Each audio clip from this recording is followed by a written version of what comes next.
حسن بصری فرماتے ہیں نظرت فی السخاء فما وجدت له اصلا ولا فرعا الا حسن الظن بالله واصل البخل وفرعه سوء الظن بالله عز وجل. کہتے میں نے بڑا غور کیا کہ سخی سخی کیوں ہے؟ مال کی وجہ سے نہیں. لینڈ لارڈ ہے نہیں.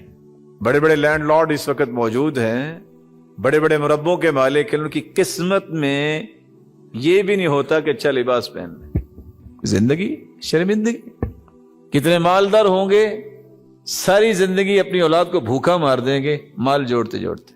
ایک طرف مال نہیں ہے لیکن اصل غنی ہے. غنی کون ہے؟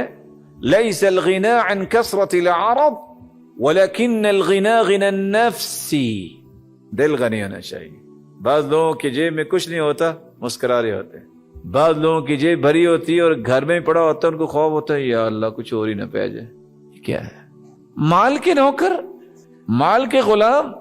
لینے جائیں گے سامان, بچے بھی ہیں بیوی بھی ہے, اچھا پھر کوئی پاؤ چیز دے دیں تو بھی آگے سیانے ہوتے کہتے ہیں کچھ زیادہ نہیں ہو گیا, اس سے کم میں بھی گزارا تو ہو ہی سکتا تھا. بخل اللہ کے رسول کو پسند نہیں, اللہ کو پسند نہیں ہے. اس لیے لفظ یاد کرنے والے ہیں صحیح مسلم کے, لا يدخل الجنت بخیل. بخیل جنت میں نہیں جائے. اور سلف صالحین سوچتے تھے کہ اگر کوئی بڑا ہی اچھا ہے, اگر بخیل ہے تو اس کے ساتھ بیٹی کا نکاح نہیں کرتے تھے. کہتے تھے اس نے جنت میں تو جانا نہیں ہے, تو بیٹی اکیلی کیا کرے گی. ہم کہتے ہیں بس پیسہ تو جوڑ رہا ہے نا, جوڑ کے کس نے کھانا ہے؟ پچھلوں نے.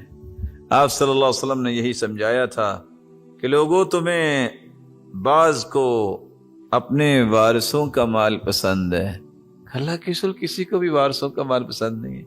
فرمایا تمہارا تو وہ ہے جو تم نے استعمال کر لیا, جو تم چھوڑ گئے وہ تو وارثوں کا ہی ہے نا, تو تمہیں تو وہ زیادہ پسند ہے جوڑ جوڑ کے رکھتے. میرے چینل کو سبسکرائب کریں.